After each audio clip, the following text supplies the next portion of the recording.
চলে এসেছি একটি নতুন রান্নার ভিডিওতে। আজকে আমরা বানাবো লাউ দিয়ে মটরের ডাল। প্রথমে আমরা ডালটা সিদ্ধ করে নিয়েছি। প্রথমে কড়াইয়ে সাদা তেল দিয়ে নিব।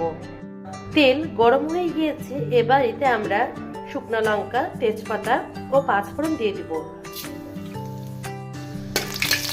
আর কেটে রাখা লাউগুলো দিয়ে দিব।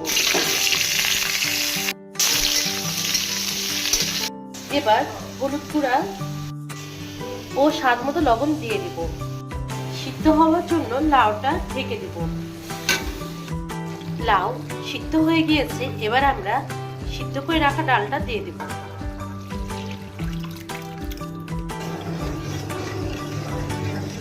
ডালটা ফুটে গিয়েছে, এবার একটু ঘি দিয়ে দিব। অল্প একটু চিনি দিয়ে ডালটা নামিয়ে নিব। আপনারা চাইলে চিনিটা স্কিপ করতে পারেন।